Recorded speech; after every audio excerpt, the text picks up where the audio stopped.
Welcome to Bhosale madam classes. आज मैं आपको सुनाने वाली हूँ एक कहानी।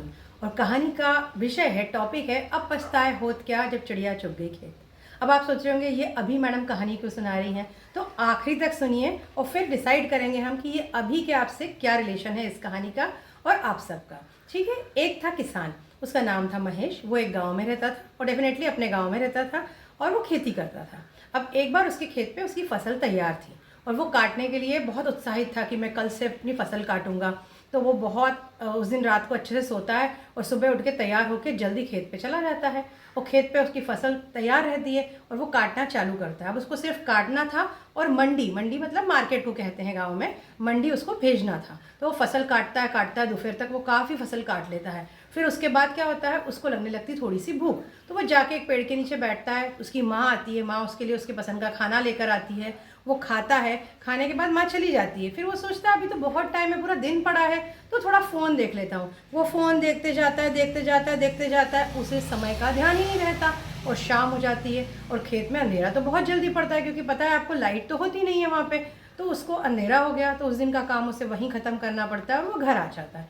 दूसरे दिन क्या होता है, वो थोड़ा सा लेट उठता है क्योंकि वो बहुत थक गया होता है। थोड़ा लेट उठता है, फिर लेट खेत पे जाता है, फिर काम चालू करता है। अब काम चालू होने के बाद क्या होता है, उसे लगती है भूख। और उस दिन वो सोचने लगता है आज माँ ने मेरे लिए क्या बनाया होगा, मेरे लिए क्या खाने में लेके आएगी। ये सोचते सोचते उसके काम की स्पीड थोड़ी कम हो जाती है। उसके बाद उसकी माँ आती है और खाने के लिए उस दिन वो उसके लिए जो लेकर आती है टिफ़िन में उसके लिए, वो होता है हलवा पूरी और उसके पसंद की सब्जी। वो बहुत अच्छे से खाता है, पेट भर के खाता है। और क्या होता है, जैसी माँ चली जाती है उसको आने लगती है नींद। अब वो सोचता थोड़ी देर सो लेता हूँ, क्या फ़र्क पड़ जाएगा, अभी तो पूरा दिन पड़ा है। और वो सो जाता है पेड़ के नीचे।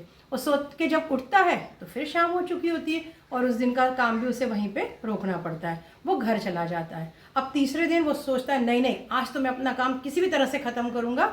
मेरे 2 दिन कम हो पाया है काम। और वो बहुत इससे जाता है खेत पर, बहुत उत्साह में काम चालू करता है फिर से।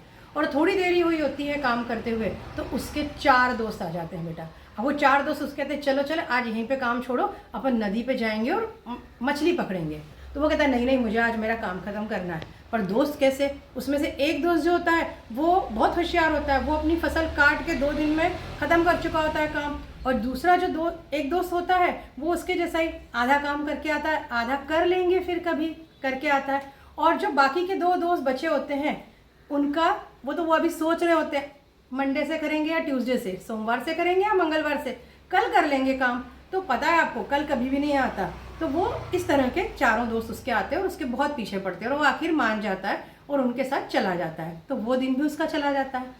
अब चौथे दिन जब वो सोचता है कि अब मैं क्या करूं, मेरा तो बहुत काम रह गया है, मुझे जो फसल 4 दिन पहले काटनी चाहिए थी उस फसल को आज 4 दिन बाद भी मैं नहीं काट पाया। फिर वो सुबह उठ के खेत पे जाता है तो देखता क्या है, बहुत सारी फसल को तो पक्षी खा चुके होते हैं, कई कीड़े खा चुके होते हैं, चूहे खा चुके होते हैं।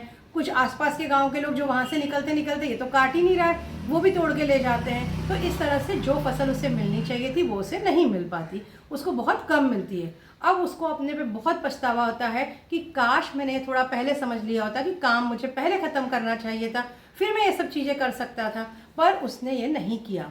अब मुझे बताइए बच्चों, इस कहानी से आपको क्या सबक मिलता है। इस कहानी से हमको ये जो समझ में आता है कि जो समय है, कहानी का नाम है अब पछताए होत क्या जब चिड़िया चुग गई खेत। जो चिड़िया है वो समय है, जो खेत है वो आपकी परीक्षा के पहले का समय है, और जो फसल है वो आपकी परीक्षा है। अगर आपने इस तरह से अलग अलग चीज़ों पे ध्यान ज़्यादा दिया, किस किस पे ध्यान दिया उसने, एक दिन उसका फ़ोन के कारण चला गया, दूसरा खाने के सोच में चला गया फूड, तीसरा नींद और आलस में चला गया, और चौथा मित्र ने बुला लिया उसको। तो ये सारे डिस्ट्रक्शन आपको आते रहेंगे एग्ज़ाम टाइम में। इन सबको ओवरकम करना है हमें, और हमारा लक्ष्य एक ही होना चाहिए, हमारी परीक्षा आ रही है और वो पास में है। हमें अपना टाइम टेबल, हमारा डिसिप्लिन, हमारा डेली रूटीन बिल्कुल डिस्टर्ब नहीं करना है और उसके अकॉर्डिंग पढ़ाई करनी है। तो हमें बाद में ये कहना नहीं पड़ेगा कि अब पछताए होत क्या जब चिड़िया चुग गई खेत। और अब आप अच्छे से समझ गए होंगे, अच्छे से पढ़ाई करेंगे और मेरी इस बात को ध्यान रखेंगे। ठीक है, all the best and thank you.